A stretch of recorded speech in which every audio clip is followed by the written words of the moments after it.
여기 도장 찍고 당장 나가거라. 결혼 10년째 시어머니는 며느리의 얼굴을 똑바로 보며 그렇게 말했습니다. 식탁 위에는 이혼 서류가 놓여 있었고 남편은 고개를 숙인 채 한마디도 하지 못했습니다. 서유는 아무런 변명도 하지 않았습니다. 떨리는 손으로 도장을 찍고 빗속으로 걸어나갔습니다. 뒤돌아보지 않았습니다. 그날 서윤이 품고 있던 비밀을 남편은 20년이 지나도록 알지 못했습니다. 사연 시작하기 전에 구독과 좋아요 부탁드립니다. 응원해 주시는 모든 분들 항상 좋은 일만 가득할 거예요. 비 오는 날의 이혼. 빗줄기가 창문을 두드리고 있었습니다. 서울의 한 시댁 거실, 서윤은 차가운 식탁 앞에 앉아 두 손을 무릎 위에 꼭 모으고 있었습니다. 손끝이 가늘게 떨리고 있었지만 그것을 들키지 않으려 손가락을 깍지 끼었습니다. 결혼한 지 10년이 흘렀습니다. 아이가 생기지 않았습니다. 3년째부터 시어머니의 눈빛이 달라지기 시작했고 5년째에는 명절마다 친척들 앞에서 한숨을 내쉬었습니다. 아이 하나 못 낳는 며느리가 어딨니? 처음에는 애둘러 하던 잔소리가 점점 칼날처럼 날카로워졌습니다. 서유는 고개를 숙이고 입술을 깨물며 견뎠습니다. 남편은 그때마다 방으로 들어가 문을 닫았습니다. 아내의 편도, 어머니의 편도 들지 못한 채 자리를 피했죠. 병원을 다니기 시작한 건 6번째 해였습니다. 배란 유도제를 맞으면 온몸이 부풀어 올랐고 주사 자국이 배와 허벅지에 멍처럼 남았습니다. 인공수정을 3번 시도했지만 모두 실패했습니다. 그때마다 서유는 화장실에 숨어 혼자 울었습니다. 시험관 시술로 넘어간 건 8번째 해였습니다. 난자 채취 과정은 고통스러웠습니다.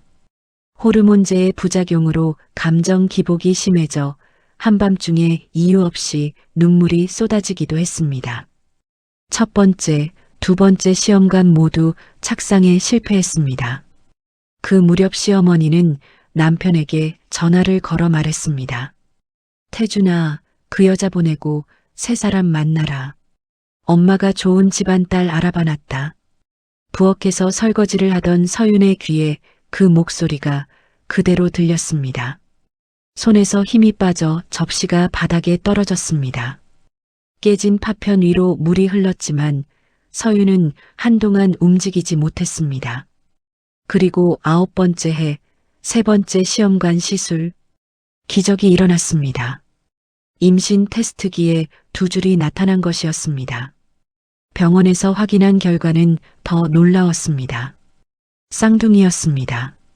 축하드려요. 2개의 심장 소리가 들리네요. 서유는 진료실을 나서며 두 손으로 아직 평평한 배를 감쌌습니다. 눈물이 볼을 타고 흘렀습니다. 10년을 기다린 끝에 찾아온 생명이었습니다. 하지만 기쁨은 오래가지 못했습니다. 그날 저녁 시댁에 도착했을 때 거실 분위기는 얼음장 같았습니다. 시아버지는 소파에 앉아 정면을 응시하고 있었고 시어머니는 식탁 위에 서류 봉투 하나를 올려놓고 있었습니다. 남편은 구석에 서서 고개를 떨구고 있었죠. 시어머니가 서류를 밀어냈습니다. 이혼 합의서였습니다. 여기 도장 찍어라. 서윤의 심장이 멎는 것 같았습니다. 배 안에 두 생명이 자라고 있었습니다. 이 사실만 말하면 모든 게 달라질 수도 있었습니다. 서윤은 남편을 바라보았습니다. 태주는 입술을 꽉 깨물고 있었습니다. 주먹이 하얗게 쥐어져 있었고 무언가 말하려는 듯 입을 열었다가 시어머니의 눈빛과 마주치자 다시 다물었습니다. 그 모습을 보는 순간 서윤은 알았습니다. 이 사람은 끝내 자신의 편이 되어주지 못할 거라는 것을. 어머님, 알겠습니다. 서윤이 조용히 말했습니다. 목소리가 떨렸지만 눈은 마르게 뜨고 있었습니다. 가방에서 도장을 꺼내 붉은 인주에 찍고 이혼 합의서 위에 또렷하게 눌렀습니다. 찍히는 순간 눈물 한 방울이 종이 위에 떨어져 번졌습니다. 태준이 한 발짝 다가왔습니다. 서윤 씨, 잠깐만. 서윤은 고개를 저었습니다. 남편의 눈을 올려다보았습니다. 그 안에 미안함과 비겁함이 뒤섞여 있는 게 보였습니다. 늦었어요, 당신. 그 한마디에 태준의 얼굴이 일그러졌습니다. 비틀거렸지만 시어머니가 지켜보고 있었기에 아무것도 하지 못했습니다. 서윤은 현관에서 구두를 신었습니다. 10년 동안 드나들던 문턱이었습니다. 명절마다 떡국을 끓이고 제사상을 차리던 집이었죠. 다시는 이 문을 열 일이 없을 거라고 생각하니 가슴이 텅 비어버리는 기분이었습니다. 문을 열자 비가 쏟아지고 있었습니다. 우산이 없었습니다. 서윤은 그대로 빗속으로 걸어나갔습니다. 차가운 빗줄기가 머리카락을 적시고 블라우스가 몸에 달라붙었지만 발걸음을 멈추지 않았습니다. 뒤에서 현관문이 열리는 소리가 들렸습니다. 태준이 뛰어나왔습니다. 서윤 씨, 미안해요. 정말 미안해요. 목소리가 갈라져 있었습니다. 빗소리가 그 목소리를 반쯤 삼켜버렸습니다. 서윤의 입술이 파르르 떨렸습니다. 돌아보고 싶었습니다. 배 안의 아이들 이야기를 하고 싶었습니다. 당신을 닮은 아이가 둘이나 자라고 있다고 소리치고 싶었습니다. 하지만 돌아보면 무너질 것 같았습니다. 시어머니의 차가운 눈빛이 떠올랐습니다. 아이가 태어나도 저 사람들은 서윤을 받아주지 않을 것이었습니다. 서윤은 걸었습니다. 비에 젖은 채로 한 발 한 발. 등 뒤에서 남편이 울고 있다는 것을 알았지만 돌아보지 않았습니다. 큰 길에 섰을 때 서윤은 비로소 두 손으로 배를 감싸 안았습니다. 아직 아무런 움직임도 느낄 수 없는 작디작은 생명이었습니다. 하지만 분명히 거기에 있었습니다. 두 개의 심장이 뛰고 있었습니다. 엄마가 지켜줄게. 빗속에서 속삭였습니다. 눈물인지 빗물인지 알 수 없는 것이 턱 끝에서 떨어졌습니다. 그날 이후 서윤은 흔적 없이 사라졌습니다. 전화번호를 바꾸고 아무도 모르는 작은 도시로 떠났습니다. 혼자서 산부인과를 다니고 혼자서 출산 준비물을 샀습니다. 출생신고서에 아이들의 성을 적을 때 서윤은 잠시 펜을 멈추었습니다. 자신의 성을 적어 넣었습니다. 이하준, 이도윤. 한편 태준은 텅 빈 집으로 돌아왔습니다. 서윤이 쓰던 화장대에는 아무것도 남아있지 않았고 옷장 한쪽이 텅 비어 있었습니다. 거실 소파에 앉아 어둠 속에서 한참을 움직이지 못했습니다. 창밖에는 여전히 비가 내리고 있었습니다. 서윤이 빗속으로 걸어가던 뒷모습이 눈앞에서 지워지지 않았습니다. 젖은 머리카락, 축 처진 어깨, 한 번도 뒤돌아보지 않던 그 고든 등, 그 뒷모습이 무엇을 말하고 있었는지 태준은 20년이 지나서야 알게 됩니다. 이혼 후 첫 해가 가장 길었습니다. 태준은 매일 같은 시간에 출근하고 같은 시간에 퇴근했습니다. 회사에서는 아무 일 없다는 듯 서류에 사인을 하고 회의에 참석했습니다. 하지만 집에 돌아오면 현관 앞에서 한참을 서 있곤 했습니다. 불이 꺼진 거실, 소리 없는 부엌. 문을 열면 반겨주던 사람이 사라진 집은 그저 빈 공간이었습니다. 냉장고에는 서윤이 마지막으로 사둔 두부가 상한 채 남아 있었습니다. 그걸 버리는데 보름이 걸렸습니다. 버리면 정말로 서윤의 흔적이 하나도 남지 않을 것 같았기 때문이었죠. 서윤을 찾아보려 했습니다. 전화번호는 바뀌어 있었고 살던 원룸엔 이미 다른 사람이 들어와 있었습니다. 서윤의 부모님은 몇 해 전에 모두 돌아가셨고 형제도 없었습니다. 서윤은 태준과의 연결고리를 완전히 끊어낸 것이었습니다. 시어머니는 석 달 만에 선을 보라고 했습니다. 안 합니다. 어머니. 눈이 가늘어졌습니다. 뭐라고? 그 여자 때문에 이러는 거야. 그냥 안 하겠다고요. 태준의 목소리는 낮았지만 단단했습니다. 처음으로 어머니 앞에서 자신의 뜻을 밀어붙인 순간이었습니다. 하지만 이미 모든 것을 잃고 난 뒤의 용기였습니다. 태준은 일에 매달리기 시작했습니다. 잠을 자면 꿈에서 빗속에 서윤이 나타났습니다. 젖은 머리카락, 뒤돌아보지 않던 고등등. 그 꿈에서 깨면 베개가 젖어 있곤 했죠. 잠드는 것이 두려워진 태준은 사무실에서 밤을 새우기 시작했습니다. 서류를 읽고 보고서를 쓰며 밤을 지새웠습니다. 5년이 지나 전무가 되었습니다. 10년이 지나 부회장이 되었습니다. 회의실에서 그의 발언에 아무도 반박하지 않았고 복도에서 마주치는 직원들은 허리를 깊이 숙였습니다. 경제 잡지에 그의 얼굴이 실렸고 뉴스에서 그의 이름이 오르내렸습니다. 15년째 되던 해 태준은 태성그룹의 회장이 되었습니다. 취임식 날 수백 명의 임직원이 박수를 보냈습니다. 카메라 플래시가 터지고 축하 화환이 로비를 가득 채웠습니다. 태준은 단상에 서서 미소를 지었습니다. 완벽한 양복, 반짝이는 구두, 흐트러짐 없는 자세. 누가 봐도 성공한 사람의 모습이었습니다. 하지만 파티가 끝나고 회장실에 혼자 남았을 때 태준은 통유리창 앞에 서서 서울의 야경을 내려다보았습니다.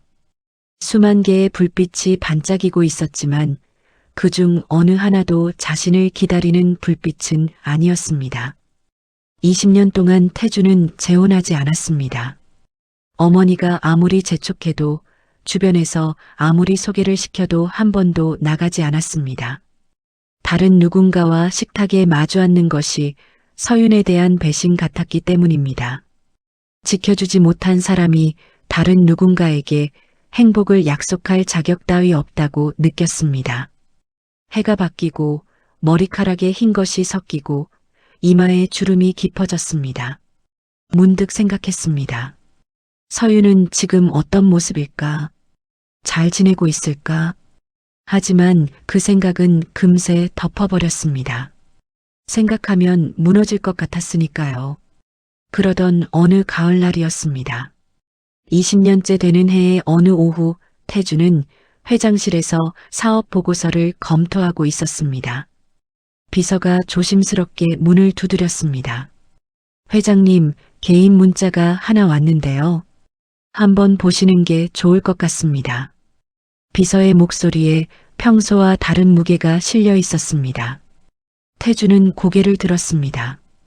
휴대폰을 집어들었습니다. 모르는 번호에서 온 문자 하나가 화면에 떠 있었습니다. 이서윤 별세, 발인 오전 10시. 글자 하나하나가 눈앞에서 흔들렸습니다. 태준은 화면을 2번, 3번 다시 읽었습니다. 손가락이 굳어서 스크롤할 수도 없었습니다. 별세, 서윤이 죽었다고. 휴대폰이 손에서 미끄러져 책상 위에 떨어졌습니다. 둔탁한 소리가 조용한 회장실에 울렸습니다. 입이 바짝 말랐고 심장이 멈춘 것처럼 가슴이 텅 비어버렸습니다. 20년 동안 찾지 못했습니다. 아니, 찾지 않았습니다. 찾아가면 어떤 얼굴로 마주해야 할지 몰라서 비겁하게 시간만 흘려보냈습니다. 언젠가 다시 만날 수 있을 거라 막연히 생각했지만 그 언젠가는 영원히 오지 않게 되어버렸습니다. 내일 오전 일정 모두 비워주게. 태준의 목소리는 갈라져 있었습니다. 비서는 묻지 않고 고개를 숙였습니다. 그날 밤 태준은 잠을 이루지 못했습니다. 어둠 속에서 서윤의 얼굴이 떠올랐습니다. 결혼식 날 수줍게 웃던 모습, 명절에 앞치마를 두르고 부엌에서 분주히 움직이던 모습, 병원에서 나올 때마다 괜찮다며 애써 미소 짓던 모습, 그리고 마지막으로 빗속에서 걸어가던 뒷모습. 20년 동안 쌓아 올린 벽이 문자 한 통에 와르르 허물어지고 있었습니다. 눈에서 뜨거운 것이 흘러 베개를 적셨습니다. 다음 날 아침 태주는 검은 양복을 입었습니다. 거울 앞에 섰을 때 눈이 붉게 부어 있었습니다. 넥타이를 매는 손이 자꾸 떨려 3번이나 다시 맸습니다. 운전기사에게 주소를 말하고 뒷좌석에 앉았습니다. 서윤에게 마지막으로 할 말이 무엇인지 20년을 생각해도 정리되지 않았습니다. 미안하다는 말로는 부족했고 보고 싶었다는 말도 사랑했다는 말도 전부 늦어버렸습니다. 차가 장례식장 앞에 멈추었습니다. 작은 건물이었습니다. 주차장에는 차가 몇 대 되지 않았고 화환도 서너 개뿐이었습니다. 태주는 차에서 내리지 못하고 한참을 앉아 있었습니다. 가시겠습니까, 회장님? 운전기사의 조심스러운 물음에 태주는 고개를 끄덕였습니다. 차문을 열고 한 발을 내디뎠습니다. 20년 전에는 서윤을 붙잡지 못했습니다. 이번에는 적어도 마지막 인사를 하고 싶었습니다. 무거운 발걸음으로 안에 들어섰습니다. 국화향이 코끝을 스쳤습니다. 그리고 빈소 입구에서 태주는 걸음을 멈추었습니다. 상주석에 2명의 청년이 서 있었습니다. 장례식장 안은 조용했습니다. 너무 조용해서 국화향 사이로 형광등이 지직거리는 소리까지 들릴 정도였습니다. 조문객은 거의 없었습니다. 방명록에는 이름이 6줄 적혀 있을 뿐이었고 화환도 서너 개가 전부였습니다. 태주는 빈소 입구에 서서 발을 떼지 못하고 있었습니다. 검은 양복 주머니 안에서 2 손을 꽉 쥐고 있었죠. 영정 사진이 먼저 눈에 들어왔습니다. 흰 국화로 둘러싸인 액자 속에서 서윤이 웃고 있었습니다. 20년 전보다 훨씬 야윈 얼굴이었습니다. 광대뼈가 도드라져 있었고 눈 밑에 짙은 그림자가 내려앉아 있었습니다. 하지만 눈은 여전히 맑았습니다. 힘들어도 괜찮다고 웃어 보이던 그 눈이었습니다. 태준의 시선이 흐려졌습니다. 코끝이 시큰해지며 눈물이 차올랐지만 이를 악물고 참았습니다. 그때 상주석이 눈에 들어왔습니다. 그리고 태주는 숨이 멎는 것 같았습니다. 2명의 청년이 나란히 서 있었습니다. 검은 양복에 완장을 두르고 고개를 숙인 채 조문객에게 인사를 하고 있었습니다. 21밖에 젊은 얼굴이었습니다. 태주는 그 얼굴을 보는 순간 다리에 힘이 풀렸습니다. 오른쪽에 선 청년은 키가 크고 어깨가 넓었습니다. 짙은 눈썹, 각진 턱선, 곧은 콧날. 20대 시절 거울 속에서 보던 자신의 얼굴이 거기 있었습니다. 왼쪽의 청년도 마찬가지였습니다. 다만 이쪽은 얼굴이 창백하고 입술에 핏기가 없었습니다. 숨을 쉴 때마다 어깨가 가볍게 들썩였습니다. 쌍둥이였습니다. 완장에 적힌 글씨가 눈에 들어왔습니다. 상주 이하준, 상주 이도윤, 이씨, 서윤의 성이었습니다. 태준의 성이 아니었습니다. 가슴이 쿵 하고 내려앉았습니다. 서윤이 아이를 낳았다는 것도, 둘이라는 것도, 자신의 성을 주지 않았다는 것도 전부 이 순간 처음 알게 된 사실이었습니다. 태주는 떨리는 다리를 이끌고 빈소 안으로 들어갔습니다. 향을 피우고 영정 앞에 절을 올렸습니다. 무릎을 꿇는 순간 눈물이 쏟아질 뻔했지만 겨우 참았습니다. 절을 마치고 일어섰을 때 어깨가 넓은 청년이 다가왔습니다. 도윤이었습니다. 조문 와주셔서 감사합니다. 낮고 차분한 목소리였습니다. 20살이 채 되지 않은 얼굴에 그 나이답지 않은 무게가 실려 있었습니다. 손등에 굳은 살이 박혀 있었고 손가락 마디마디가 거칠었습니다. 일을 많이 해온 손이었습니다. 태주는 대답을 하려 했지만 목소리가 나오지 않았습니다. 간신히 말을 꺼냈습니다. 고인과는 어떤 사이십니까? 저희 어머니입니다. 그 한마디가 가슴을 관통했습니다. 서윤이 누군가의 어머니가 되어 있었습니다. 20년 동안 혼자서 두 아이를 키워온 것이었습니다. 실례지만 아버님은 도윤의 표정이 살짝 굳었습니다. 잠시 침묵이 흐른 뒤 담담하게 대답했습니다. 없습니다. 처음부터요. 그 짧은 대답 속에 20년의 시간이 담겨 있었습니다. 빈소 한쪽으로 시선을 돌렸을 때 창백한 얼굴의 청년이 접이식 의자에 앉아 있는 것이 보였습니다. 하준이었습니다. 들숨 때마다 가슴이 움푹 들어갔다 나왔고 입술이 옅은 보라빛을 띠고 있었습니다. 의자 옆에는 산소포화도 측정기가 놓여 있었습니다. 손가락에 끼워진 센서에서 붉은 불빛이 깜빡이고 있었죠. 하준이 태준의 시선을 느꼈는지 고개를 들었습니다. 눈이 마주쳤습니다. 크고 맑은 눈이 서윤을 닮아 있었습니다. 하지만 그 안에 피로와 체념이 짙게 깔려 있었습니다. 오래 아파온 사람의 눈이었습니다. 조문 감사드립니다. 하준이 자리에서 일어나려 했습니다. 하지만 몸이 따라주지 않는 듯 팔걸이를 잡고 힘겹게 버텼습니다. 도윤이 재빠르게 다가가 형의 팔을 잡았습니다. 형, 앉아있어. 내가 할게. 괜찮아. 하준은 억지로 미소를 지었지만 이마에 식은땀이 맺혀 있었습니다. 서너 걸음도 채 걷지 못해 숨이 거칠어졌고 가슴 위로 한 손을 올려놓은 채 잠시 멈춰야 했습니다. 태주는 그 모습을 바라보며 주먹을 꽉 쥐었습니다. 손톱이 손바닥을 파고들었지만 느끼지 못했습니다. 빈소를 나와 복도 플라스틱 의자에 주저앉았습니다. 두 손으로 얼굴을 감싸고 한참을 움직이지 못했습니다. 서윤은 혼자서 쌍둥이를 키웠습니다. 아이 중 하나는 심장이 아팠습니다. 성마저 자신의 것으로 올렸습니다. 태준과의 모든 연결을 끊고 오로지 혼자 힘으로 버텨온 것이었습니다. 다시 빈소로 돌아갔을 때 도윤은 입구에서 통화를 하고 있었습니다. 네, 내일 새벽 현장 나갑니다. 장례는 오전에 끝나요.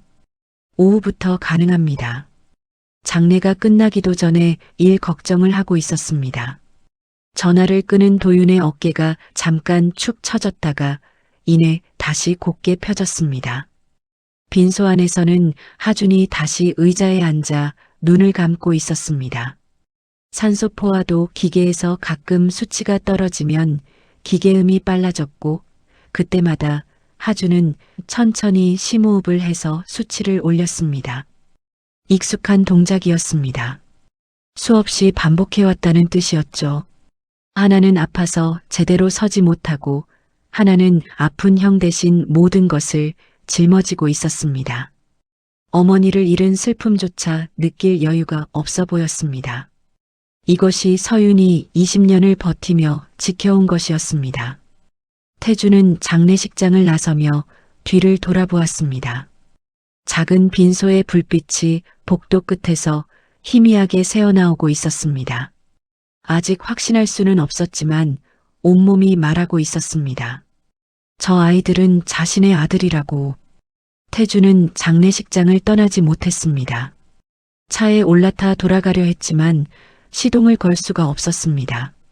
눈앞에 자꾸 두 청년의 얼굴이 떠올랐습니다. 특히 창백한 얼굴로 의자에 앉아 숨을 몰아쉬던 하준의 모습이 지워지지 않았습니다. 보라빛 입술, 손가락에 끼워진 센서의 붉은 불빛, 눈을 감아도 선명했습니다. 결국 태주는 차에서 내려 다시 장례식장으로 향했습니다.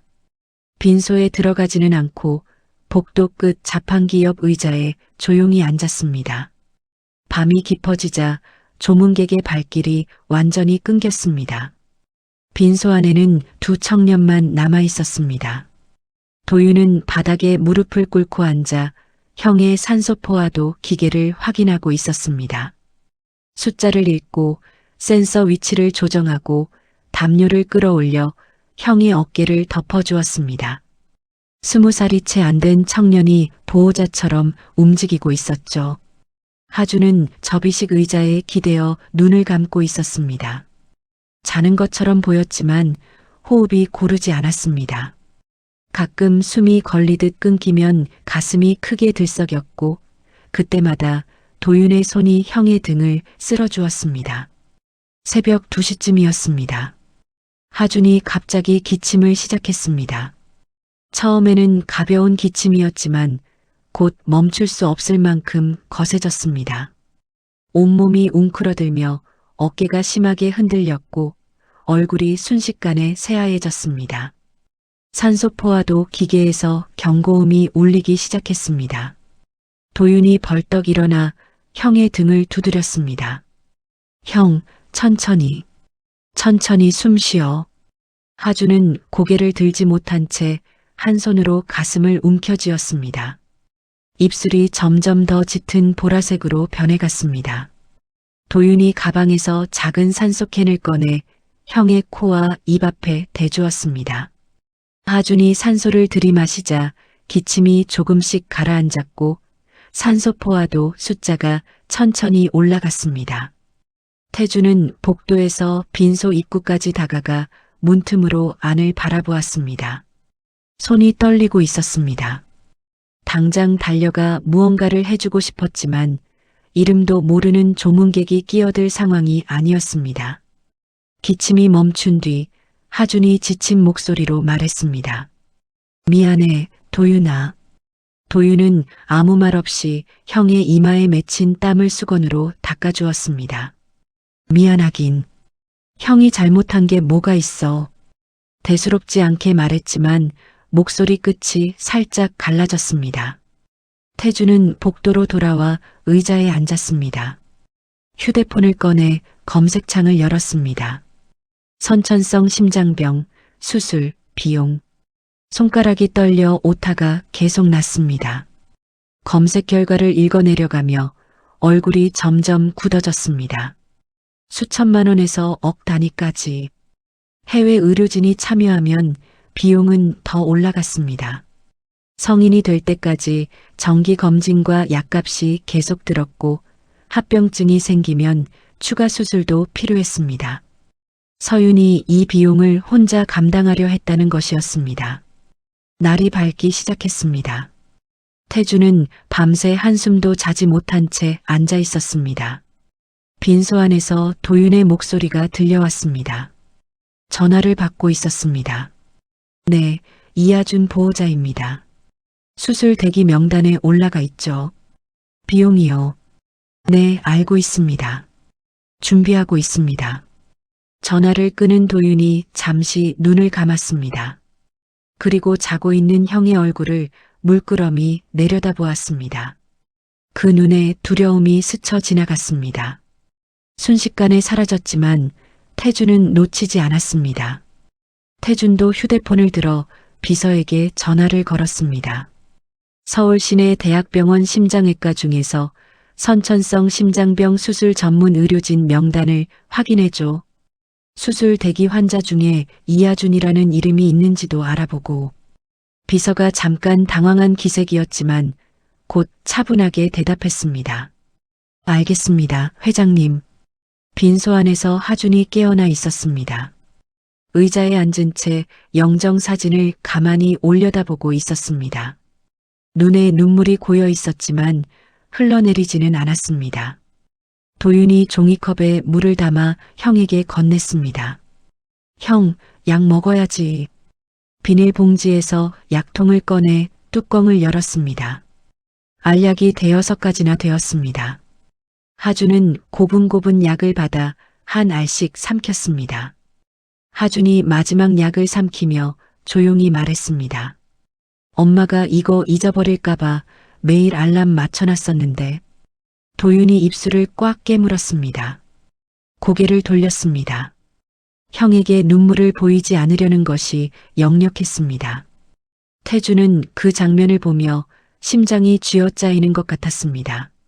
서윤은 20년 동안 이 아이의 약을 챙기고 병원을 다니고 수술비를 모았습니다. 그 모든 걸 혼자서 해냈고 결국 그 무게에 짓눌려 쓰러진 것이었습니다. 복도 끝에서 빈소를 한 번 더 돌아보았습니다. 산소포화도 기계의 붉은 불빛이 어둑한 빈소 안에서 깜빡이고 있었습니다.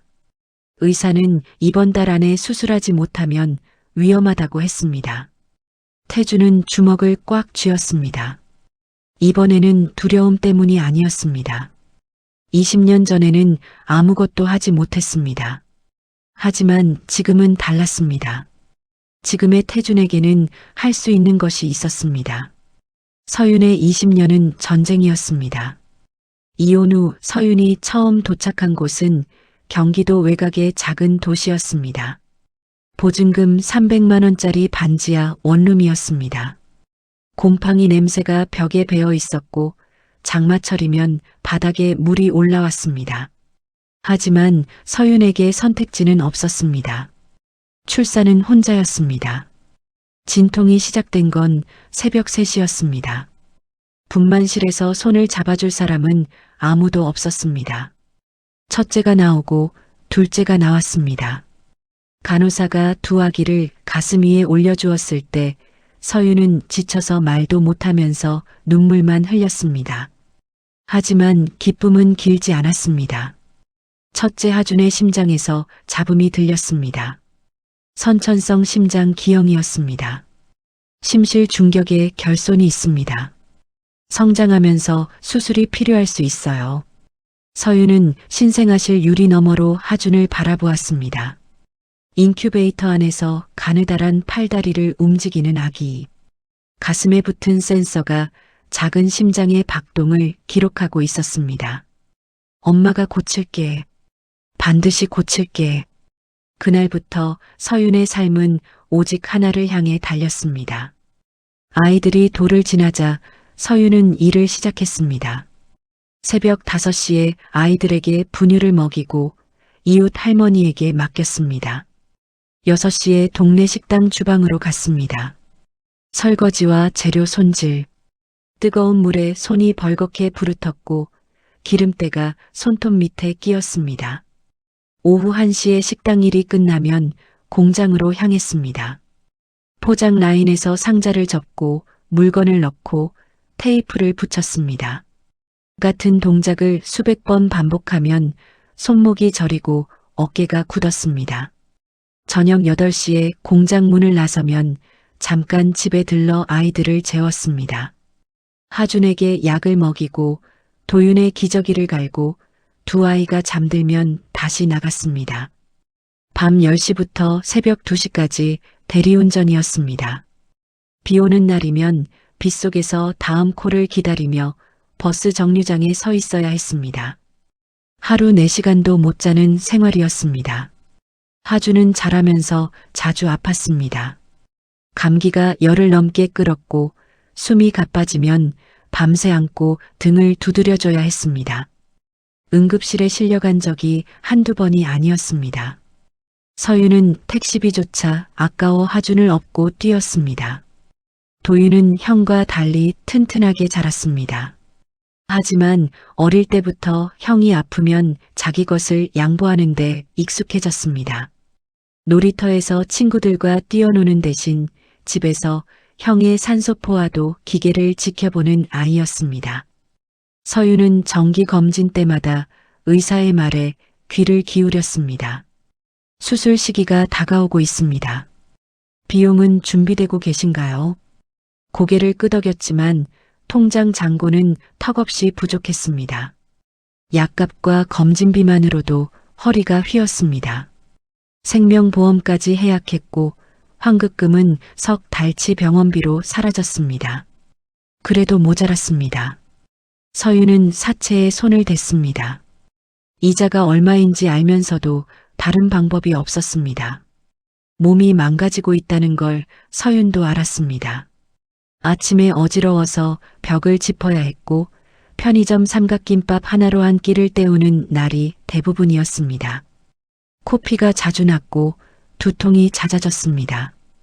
병원에 가야 한다는 걸 알았지만 그 돈이면 하준의 약 한 달치를 살 수 있었습니다. 도윤이 학교에서 돌아오면 엄마가 부엌 바닥에 주저앉아 있는 것을 가끔 발견했습니다. 엄마, 괜찮아요. 응, 잠깐 어지러워서 그래. 금방 나아. 서유는 웃어 보였습니다. 하지만 그 미소가 점점 힘겨워지고 있었습니다. 그리고 마지막 날이 왔습니다. 쌍둥이가 20살이 된 해였습니다. 하준의 상태가 급격히 나빠지면서 의사는 3개월 안에 수술하지 않으면 위험하다고 통보했습니다. 서유는 부족한 수술비를 채우기 위해 주말 청소일까지 나갔습니다.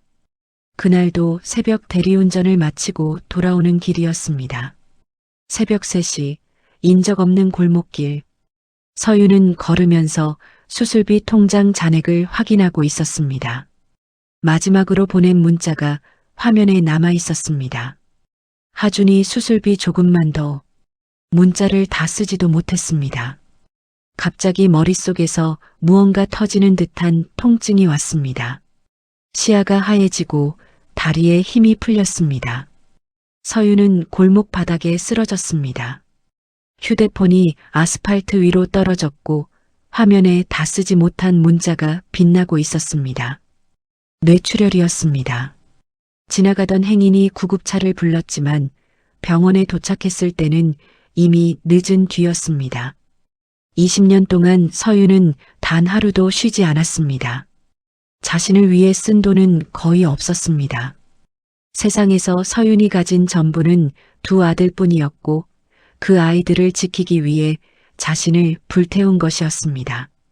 태주는 비서가 보내준 서윤의 사망경위 보고서를 한 줄 한 줄 읽어 내려갔습니다. 새벽 식당, 낮 공장, 밤 대리운전, 보험해약, 사체, 과로, 영양실조, 뇌출혈. 읽을 때마다 가슴에 못이 박히는 것 같았습니다. 태주는 보고서를 내려놓고 창밖을 바라보았습니다. 서윤이 20년을 이렇게 살았다는 것을, 단 한 번도 도움을 구하지 않았다는 것을, 그리고 결국 쓰러졌다는 것을. 태준의 눈에서 뜨거운 것이 흘러내렸습니다. 이번에는 참지 않았습니다. 도윤은 16살부터 일을 했습니다. 처음에는 학교가 끝나고 편의점에서 4시간씩 알바를 했습니다. 시급을 받아 엄마 지갑에 슬쩍 넣어두었죠. 서윤은 그 돈을 발견할 때마다 도윤의 방문 앞에 다시 놓아두었습니다. 이건 내 용돈이야. 엄마한테 주지 마. 용돈 필요 없어요. 형 약값에 보태요. 서윤은 아무 말도 하지 못했습니다. 고개를 돌려 눈물을 감추었지만 어깨가 떨리는 것을 도윤은 보았습니다. 고등학교를 졸업하자마자 도윤은 건설 현장에 나갔습니다. 대학은 생각하지 않았습니다. 형의 수술비가 시급했고 엄마의 몸이 점점 나빠지고 있다는 걸 누구보다 잘 알았기 때문이었습니다. 새벽 5시 반 알람이 울리면 도윤은 눈을 떴습니다. 어둠 속에서 옷을 입고 현관에 놓아둔 안전화 끈을 조였습니다. 형이 자고 있는 방문을 살짝 열어 숨소리를 확인했습니다. 산소 포화도 기계의 숫자가 정상 범위인 것을 눈으로 훑고 나서야 문을 나섰습니다. 건설 현장까지는 버스로 1시간이 걸렸습니다. 현장에 도착하면 안전모를 쓰고 조끼를 입었습니다. 도윤에게 주어진 일은 주로 철근 나르기와 시멘트 운반이었습니다. 12m짜리 철근 다발은 성인 남자 둘이 들어야 할 무게였지만 인력이 부족한 날에는 혼자 어깨에 짊어지고 걸어야 했습니다. 철근이 어깨뼈를 파고들었고 하루가 끝나면 어깨에 시커먼 멍이 들었습니다. 시멘트 포대는 한 자루에 40kg이었습니다. 그것을 하루에 수십 자루씩 옮겼습니다. 시멘트 가루가 손등에 닿으면 피부가 갈라졌습니다. 장갑을 끼워도 소용없었습니다. 손등이 갈라지고 피가 배어 나오면 그 위에 작업용 테이프를 감고 다시 일했습니다. 점심시간에 현장 한쪽에 앉아 도시락을 먹었습니다. 아침에 밥을 지어 반찬 없이 김에 싸온 것이었습니다. 다른 인부들이 편의점 도시락을 사 먹을 때 도윤은 흰 쌀밥에 김 한 장으로 끼니를 때웠습니다. 아낀 돈은 전부 형의 약값이었습니다. 오후 5시에 현장이 끝나면 집으로 돌아왔습니다. 형에게 저녁을 차려주고 약을 챙겨주고 산소포화도 기계를 확인했습니다. 엄마가 해오던 일을 도윤이 이어받은 것이었죠. 그리고 저녁 8시 도윤은 다시 나갔습니다. 배달 오토바이를 탔습니다. 헬멧을 쓰고 오토바이 시동을 걸면 앱에서 알림이 쏟아졌습니다. 치킨, 피자, 족발, 떡볶이. 주문을 받아 음식점에서 픽업하고 아파트 단지를 누비며 배달했습니다. 비가 오든 눈이 오든 멈추지 않았습니다. 비 오는 날에는 배달비가 올라갔기 때문에 오히려 더 달렸습니다. 밤 11시가 넘으면 도로가 한산해졌습니다. 졸음이 몰려왔지만 눈을 크게 뜨고 핸들을 잡았습니다. 한 건이라도 더 해야 했습니다. 자정을 넘겨 새벽 1시까지 달리는 날도 있었습니다. 집에 돌아오면 새벽 2시. 젖은 옷을 벗고 샤워를 한 뒤 형이 자고 있는 방을 들여다보고 나서야 잠자리에 들었습니다. 3시간 뒤면 다시 알람이 울렸습니다. 무릎이 먼저 망가졌습니다. 건설 현장에서 무거운 것을 나르다 보니 무릎 연골이 닳았습니다. 계단을 오를 때마다 뚝뚝 소리가 났고 앉았다 일어설 때 통증이 왔습니다. 도윤은 약국에서 파스를 사다 무릎에 붙이고 그 위에 붕대를 감았습니다. 병원에 갈 시간도 돈도 없었습니다. 손등은 시멘트에 갈라져 겨울이면 피가 맺혔습니다. 손가락 마디가 뻣뻣하게 굳어서 주먹을 쥐기가 어려운 날도 있었습니다. 20살의 손이라고 하기엔 너무 거칠고 낡아 있었습니다. 엄마가 세상을 떠난 날 도윤은 새벽 현장에 나가 있었습니다. 전화를 받았을 때 철근을 어깨에 올리고 있던 참이었습니다. 전화기 너머로 들린 말은 짧았습니다. 보호자분이시죠? 어머님이 쓰러지셔서 응급실로 이송되었습니다. 도윤의 손에서 철근이 미끄러져 바닥에 떨어졌습니다. 쇳소리가 현장에 크게 울렸습니다. 도윤은 안전모를 벗지도 않은 채 현장을 뛰쳐나갔습니다. 병원에 도착했을 때 의사가 고개를 저었습니다. 도윤은 응급실 복도 벽에 등을 기대고 천천히 주저앉았습니다. 안전모가 바닥에 굴렀습니다. 작업복에는 시멘트 가루가 묻어 있었고 손등에는 아직 마르지 않은 피가 배어 있었습니다. 울지 않았습니다. 울 수가 없었습니다. 형에게 알려야 했고 장례를 치러야 했고 장례비를 마련해야 했습니다. 무너질 시간이 없었습니다. 장례식장에서도 도윤은 멈추지 않았습니다. 빈소를 지키면서도 휴대폰을 손에서 놓지 못했습니다. 배달의 알림이 울릴 때마다 화면을 확인했습니다. 장례가 끝나면 바로 일을 나가야 했기 때문이었습니다. 형은 휠체어에 앉아 그런 동생을 바라보았습니다. 하준의 눈에 눈물이 고였습니다. 도윤아, 그만해. 제발. 도윤은 형을 향해 고개를 돌렸습니다. 아무렇지 않다는 듯 웃어 보였지만 그 웃음이 입꼬리에서 떨리고 있었습니다. 뭘 그만해. 형이나 좀 쉬어. 하준은 더 말하지 못했습니다. 자기 때문이라는 걸 알고 있었습니다. 자신이 아프지 않았다면 엄마가 그렇게까지 일하지 않아도 되었을 거라는 걸. 동생이 16부터 그렇게 일하지 않아도 되었을 거라는 걸. 하준은 휠체어 팔걸이를 움켜쥐고 입술을 깨물었습니다. 나 때문에 다 이렇게 된 거잖아. 도윤의 표정이 순간 굳었습니다. 형 앞으로 다가가 무릎을 꿇었습니다. 형의 손을 잡았습니다. 시멘트에 갈라진 거친 손이 형의 창백한 손을 감쌌습니다. 그런 소리 하지 마. 형이 잘못한 거 하나도 없어. 목소리가 낮았지만 단단했습니다. 울음을 참고 있다는 것이 눈가의 떨림으로 드러났습니다. 태주는 빈소박 복도에서 이 모든 장면을 지켜보고 있었습니다. 시멘트에 갈라진 손등, 붕대가 감긴 무릎, 배달의 말림이 울리는 휴대폰, 그리고 그 모든 것을 견디면서도 형 앞에서만큼은 괜찮은 척하는 20살 청년. 태준의 손이 떨렸습니다. 코끝이 시큰해지며 시야가 흐려졌습니다. 저 아이가 자신의 아들이었습니다. 자신이 지켜주지 못한 사이에 저렇게 자라버린 아이였습니다. 발인이 끝났습니다. 서윤의 관이 영구차에 실려나가는 것을 태준은 주차장 한쪽에 서서 지켜보았습니다.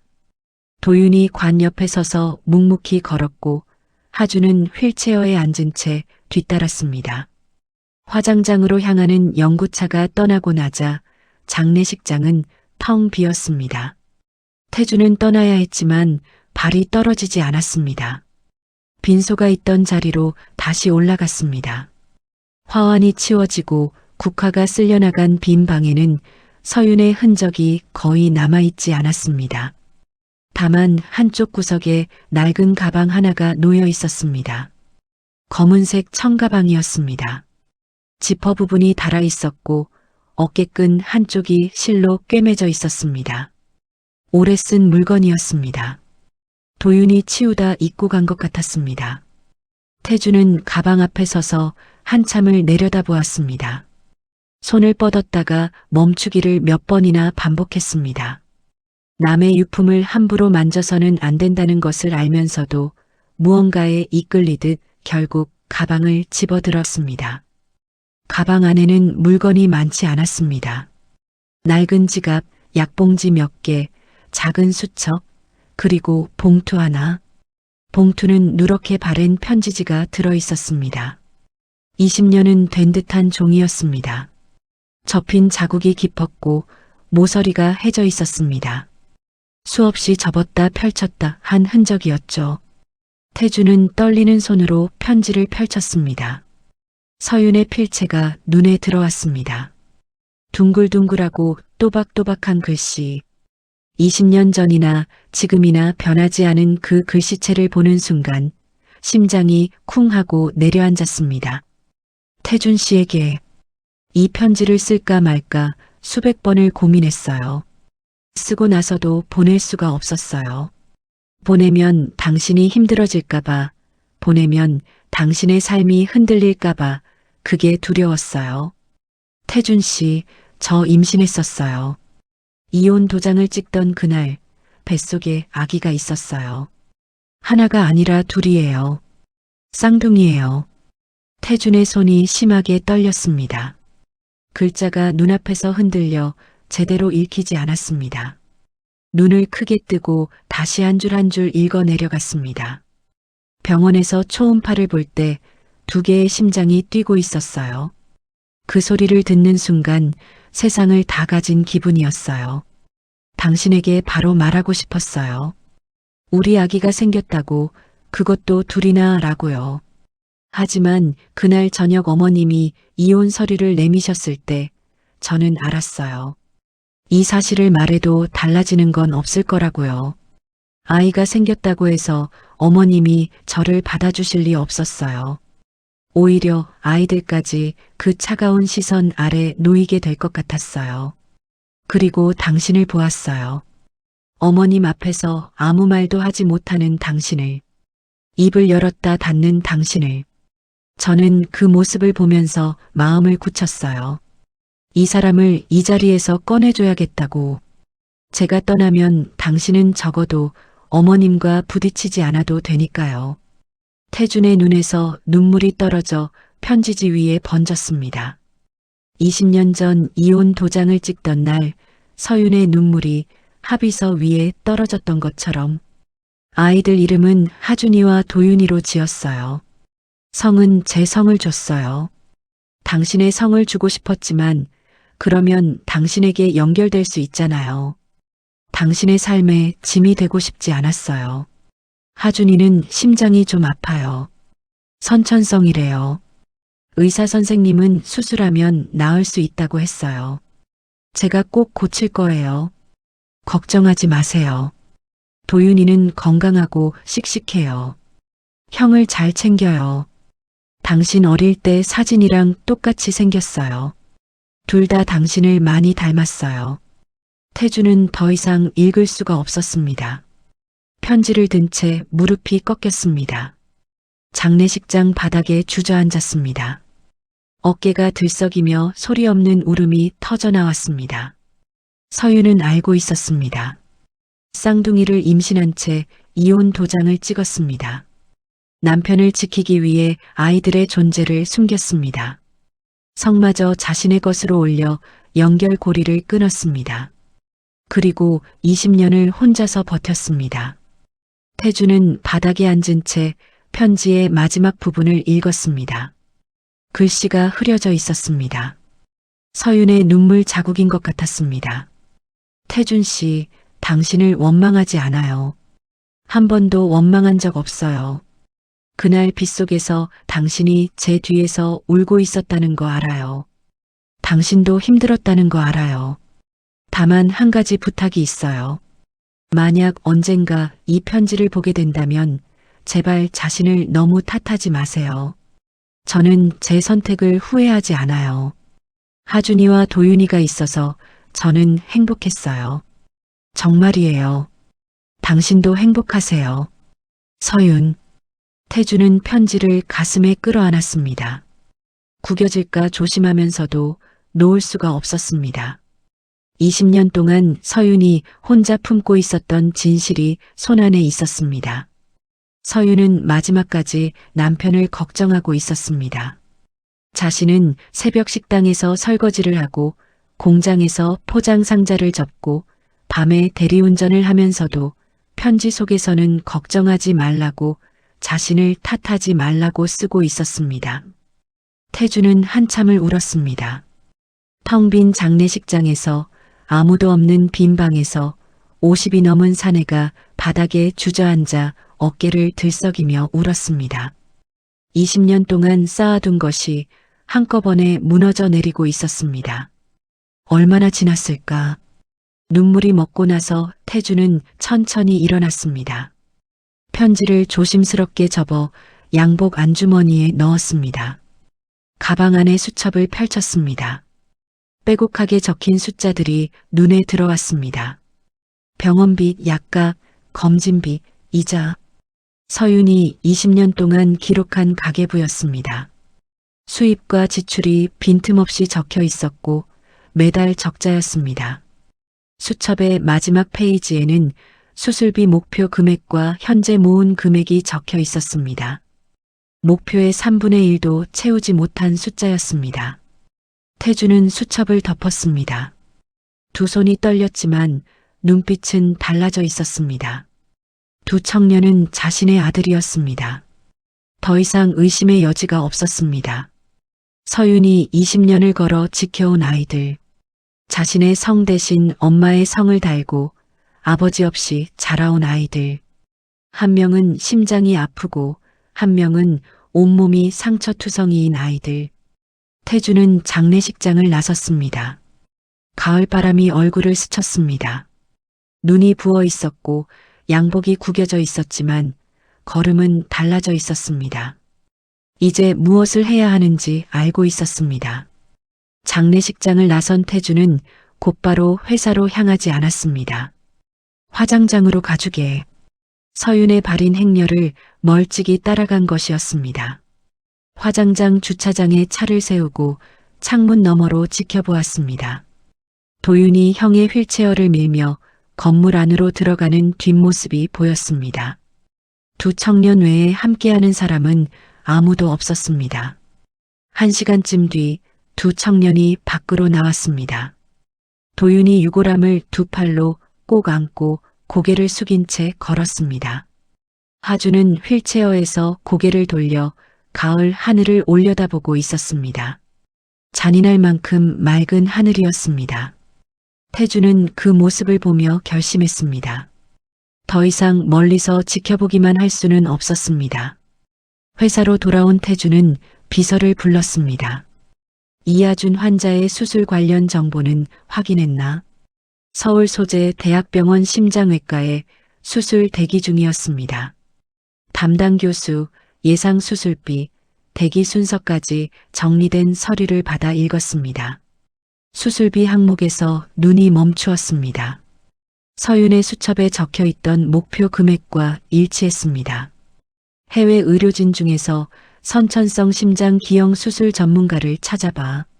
최고 실력을 가진 사람으로 수술비 전액은 내가 부담하겠네. 비서가 잠깐 놀란 표정을 보였습니다. 알겠습니다. 실례지만 환자분과는 어떤 관계이신지. 태주는 잠시 침묵했습니다. 서윤의 편지 한 구절이 떠올랐습니다. 내 아들이야. 비서가 나간 뒤 태주는 소파에 앉아 생각에 잠겼습니다. 20년 동안 존재조차 몰랐던 아버지가 갑자기 나타나면 아이들이 받아들일 수 있을까? 특히 도윤의 단단한 눈빛, 아버지는 처음부터 없었다고 말하던 차분한 목소리가 떠올랐습니다. 그래도 가야 했습니다. 이번에는 도망치지 않기로 했습니다. 다음 날 오후 태주는 쌍둥이가 사는 집을 찾아갔습니다. 경기도 외곽의 작은 빌라였습니다. 건물 외벽에 페인트가 벗겨져 있었고 계단에는 금이 가 있었습니다. 3층 문 앞에 섰습니다. 초인종을 누르기 전에 심호흡을 했습니다. 수천 명 앞에서 연설할 때도 이렇게 떨리지는 않았습니다. 문이 열렸습니다. 도윤이 작업복 바지에 낡은 티셔츠 차림으로 서 있었습니다. 장례식장에서 본 조문객을 알아본 도윤의 표정이 경계심으로 바뀌었습니다. 어떻게 여기까지 오신 겁니까? 할 이야기가 있어서 왔습니다. 도윤이 태준의 차림새를 위아래로 훑었습니다. 이 동네와는 어울리지 않는 코트와 구두. 눈빛이 더 차가워졌습니다. 누구신데요? 태준은 바짝 마른 입을 열었습니다. 박태준입니다. 너희 어머니의 전 남편이고 자네들의 아버지입니다. 공기가 얼어붙었습니다. 도윤의 눈이 크게 떠졌습니다. 손에 힘이 들어가 손등의 핏줄이 도드라졌습니다. 입술이 떨렸지만 곧 꽉 다물었습니다. 아버지요. 낮게 깔린 목소리에 오랫동안 사겨온 감정이 뒤섞여 있었습니다. 20년 동안 코빼기도 안 보이다가 엄마 돌아가시니까 나타나신 겁니까? 태주는 고개를 숙였습니다. 변명할 수 없었습니다. 도윤의 말이 맞았기 때문입니다. 미안합니다. 그 말이면 충분하다고 생각하세요? 도윤의 목소리가 떨렸습니다. 눈가가 붉어졌지만 이를 악물고 눈물을 밀어냈습니다. 엄마가 새벽마다 나갈 때 그 한마디가 필요했어요. 형이 응급실에 실려갈 때 그 한마디가 필요했어요. 20년 동안 한 번도 없었으면서 지금 와서 미안하다고요. 태주는 아무 말도 하지 못했습니다. 도윤의 눈에서 20년의 분노와 상처가 쏟아지고 있었습니다. 그것을 받아내는 것이 자신이 해야 할 첫 번째 일이라고 생각했습니다. 들어오지 마세요. 저희한테 아버지 없습니다. 문이 닫혔습니다. 꽝 하는 소리가 복도에 울렸습니다. 태주는 닫힌 문 앞에서 한참을 움직이지 못했습니다. 예상했던 반응이었습니다. 하지만 가슴이 찢어지는 것 같았습니다. 문 너머에서 희미한 소리가 들렸습니다. 도윤이 벽에 등을 기대고 주저앉아 울고 있는 것 같았습니다. 태주는 문 앞에 천천히 무릎을 꿇었습니다. 차가운 복도 바닥이었습니다. 어머니가 남긴 편지를 읽었습니다. 너희가 있다는 걸 정말 몰랐어요.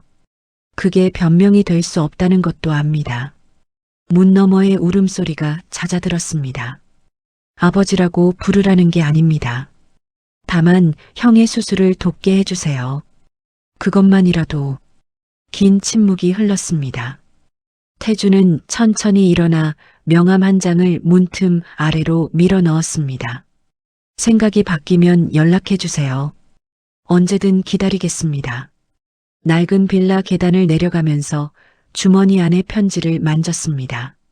서윤이 20년을 걸어온 길 위에 이제 자신의 발자국을 놓으려 했습니다. 거부당해도 밀려나도 이번에는 물러서지 않을 작정이었습니다. 도윤에게서 연락이 온 것은 사흘 뒤였습니다. 형 수술비 건으로 전화드렸습니다. 목소리에 감정을 지운 듯 평평했지만 그 아래 무언가를 누르고 있다는 게 느껴졌습니다. 아버지로 인정해서가 아닙니다. 형한테 시간이 없어서 전화하는 겁니다. 태주는 눈을 감았습니다. 그 한마디가 가슴을 찔렀지만 동시에 감사했습니다. 적어도 문을 열어준 것이었습니다. 다음 날 태주는 양복 대신 평범한 재킷을 입었습니다. 비싼 시계도 빼고 넥타이도 풀었습니다. 아버지로 가는 것이지 회장으로 가는 것이 아니었기 때문입니다. 병원 진료실에서 담당 교수가 검사 결과를 설명했습니다. 심실 중격 결손이 악화되어 수술은 빠를수록 좋았습니다. 해외 심장외과 전문의 한 분이 협진에 동의해 주셨습니다. 수술 성공률이 상당히 올라갈 겁니다. 태준이 섭외한 의료진이었습니다. 도윤도 알아챈 듯 입술을 깨물었지만 아무 말도 하지 않았습니다. 수술 2주 전부터 하주는 입원했습니다. 태주는 매일 병원을 찾았지만 처음에는 복도에서만 서성였습니다. 도윤이 있을 때는 특히 조심했습니다. 사흘째 되던 날 하준이 먼저 말을 걸었습니다. 복도에서 서성이는 태준을 보고 병실 문을 열어두었습니다. 들어오셔도 돼요. 도윤과 달리 분노보다 호기심이 큰 것 같았습니다. 태준은 조심스럽게 침대 옆 의자에 앉았습니다. 엄마가 편지 같은 걸 남기셨다면서요. 어머니는 너희를 지키기 위해 떠난 거였어. 하주는 천장을 바라보며 조용히 말했습니다. 알아요. 엄마가 그런 사람이니까요. 수술 당일이 되었습니다. 하주는 수술복으로 갈아입고 이동 침대에 누워 있었습니다. 얼굴이 창백했지만 표정은 차분했습니다. 오래 아파온 사람 특유의 담담함이었습니다. 도윤이 형의 손을 잡았습니다. 시멘트에 갈라진 거친 손이 형의 차가운 손을 감쌌습니다. 금방 끝나. 눈 감았다 뜨면 돼.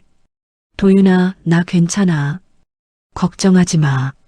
간호사가 이동을 알리자 도윤이 천천히 손을 풀었습니다. 손가락이 떨어지는 순간 눈가가 붉어졌습니다. 수술실 문이 닫혔습니다. 태준과 도윤은 수술실 앞 대기실에 나란히 앉았습니다. 둘 사이에 의자 하나를 비워둔 채였습니다. 1시간이 지나고 2시간이 지났습니다. 수술실 위에 빨간 불이 꺼지지 않았습니다. 태준은 두 손을 깍지 끼고 고개를 숙이고 있었습니다. 20년의 죄책감이 가슴 위에 돌덩이처럼 올라앉아 있었습니다. 서윤이 기도했을 모습이 떠올랐습니다. 새벽에 일하러 나가기 전 아이들 방 앞에서 잠깐 두 손을 모았을 서윤. 하준이 응급실에 실려갈 때마다 복도 벽에 기대어 기도했을 서윤. 태준도 두 손을 모았습니다. 살면서 기도를 해본 적이 거의 없었지만 이 순간만큼은 간절했습니다. 3시간, 4시간이 지났습니다. 도윤은 의자에서 일어나 복도를 왔다 갔다 했습니다. 손톱을 물어뜯고 있었습니다. 평소의 단단한 모습은 사라지고 20살의 불안한 청년이 그 자리에 있었습니다. 5시간이 넘어갔을 때 수술실 문이 열렸습니다. 담당 교수가 마스크를 내리며 말했습니다. 수술 잘 끝났습니다. 결손 부위 교정이 깨끗하게 되었고 심장 기능이 안정적입니다. 도윤의 무릎이 꺾였습니다. 그 자리에서 주저앉았습니다. 두 손으로 얼굴을 감싸고 처음으로 소리내어 울었습니다. 장례식장에서도 건설 현장에서도 배달 오토바이 위에서도 삼켜왔던 울음이 한꺼번에 터져 나왔습니다. 태주는 옆에 서서 그 모습을 지켜보았습니다. 손을 내밀고 싶었지만 아직은 때가 아닌 것 같았습니다. 대신 도윤의 등 뒤에 조용히 서 있었습니다.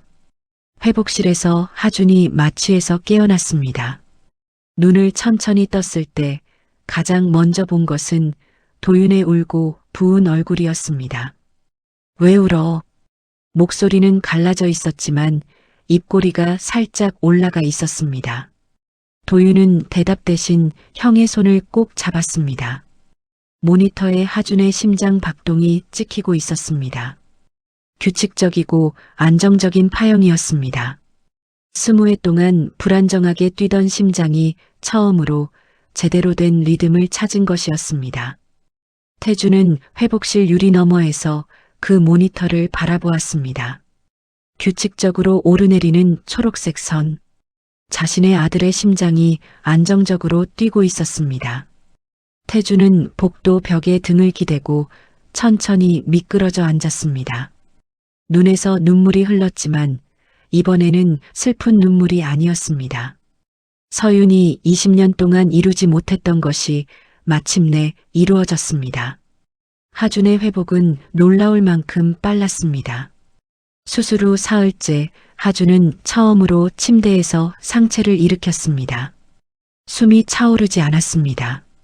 가슴이 조여오지도 않았습니다. 하준은 자신의 가슴에 손을 대보았습니다. 규칙적으로 뛰는 심장이 손바닥에 전해졌습니다. 이게 정상인 거구나. 태어나서 처음으로 느껴보는 안정적인 심장 박동이었습니다. 일주일 뒤에는 복도를 걸었습니다. 도윤이 팔을 잡으려 했지만 하준이 고개를 저었습니다. 혼자 걸어볼게. 복도 끝까지 걸어갔다가 돌아왔습니다. 숨이 차지 않았습니다. 하준의 눈에 물기가 번졌습니다. 도윤은 벽에 기대어 그 모습을 지켜보다가 고개를 돌려 천장을 올려다보았습니다. 입술을 깨물고 있었지만 입꼬리가 올라가 있었습니다. 퇴원 날 하준은 병원 정문을 제 발로 걸어 나왔습니다.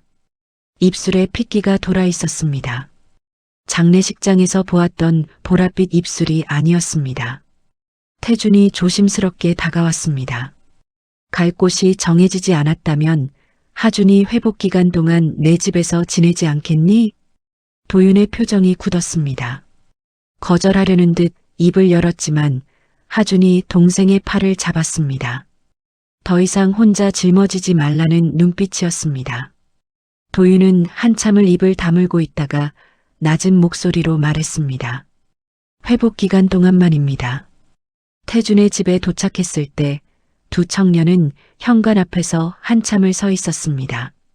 넓은 거실, 높은 천장, 통유리 너머 서울 전경. 낡은 빌라에서 살아온 두 사람에게는 다른 세계였습니다.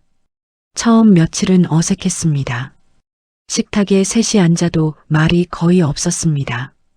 도윤은 빠르게 먹고 자리에서 일어났고 눈을 마주치는 일도 드물었습니다. 하지만 시간이 조금씩 흘러갔습니다. 하준이 먼저 벽을 허물었습니다. 거실에 나와 앉는 시간이 길어졌고 태준에게 이야기를 건네기 시작했습니다. 엄마가 만들어주던 계란말이가 있었는데 항상 좀 탔어요. 근데 그게 맛있었거든요. 태준은 미소를 지었습니다. 서윤의 요리 솜씨를 기억하고 있었습니다. 어머니는 원래 요리가 서툴렀어요. 결혼 초에도 그랬지. 진짜요? 엄마가 원래 그랬어요? 두 사람이 웃었습니다. 작은 웃음이었지만 넓은 거실을 채웠습니다. 도윤은 부엌에서 물을 따르다가 그 웃음소리를 듣고 잠깐 멈추었습니다. 도윤이 변한 것은 어느 비 오는 저녁이었습니다. 태준이 거실 창 앞에서 빗줄기를 바라보고 있었습니다. 도윤이 다가와 옆에 섰습니다. 한참을 아무 말 없이 함께 비를 바라보았습니다. 엄마가 비 오는 날을 싫어했어요. 왜인지는 몰랐는데 이제 알 것 같아요. 태준은 대답하지 못했습니다. 목이 메어왔습니다. 형 수술해줘서 감사합니다. 아직 아버지라고 부를 수는 없어요. 하지만 감사한 건 진짜예요. 괜찮다. 천천히 하면 되지. 그것으로 충분했습니다. 한 달이 지났습니다. 태주는 회장직 업무 일부를 부회장에게 넘기고 저녁 시간을 비우기 시작했습니다. 20년 동안 밤늦게까지 사무실에 있던 사람이 저녁 7시면 집으로 돌아왔습니다. 셋이 함께 저녁을 먹는 일이 자연스러워졌습니다. 거창한 대화는 없었지만 같은 공간에서 같은 시간을 보내는 것만으로 무언가가 쌓여가고 있었습니다. 그리고 태주는 하나의 결심을 실행에 옮겼습니다. 이서윤 심장병 아동지원재단 설립이었습니다. 서윤처럼 혼자서 아이의 수술비를 감당하지 못해 쓰러지는 부모가 없도록 선천성 심장병 아이들의 치료비를 지원하는 재단이었습니다. 서명하는 날 태주는 양복 안주머니에서 서윤의 편지를 꺼내 한번 만져보았습니다. 당신 이름으로 만들었어요. 어느 맑은 가을날 세 사람은 서윤의 납골 땅을 찾았습니다. 하주는 제 발로 걸어왔습니다. 숨이 차지 않았습니다. 도윤은 형 옆에 나란히 서 있었습니다. 손등의 상처가 다 아물지는 않았지만 눈빛은 예전보다 부드러워져 있었습니다. 서윤의 이름이 새겨진 비석 앞에 국화한 다발을 놓았습니다.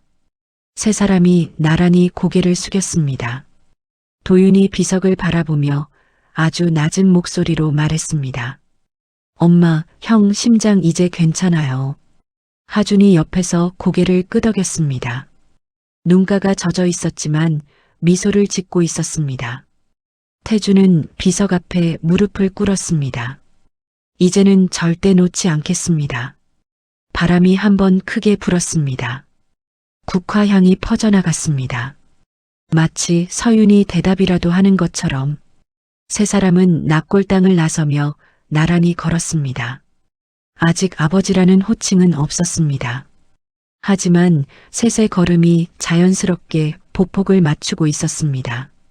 가을 햇살이 세 사람의 등 위에 내리쬐었습니다. 그림자가 셋, 나란히 길 위에 드리워졌습니다. 20년 만에 처음으로 가족의 그림자였습니다.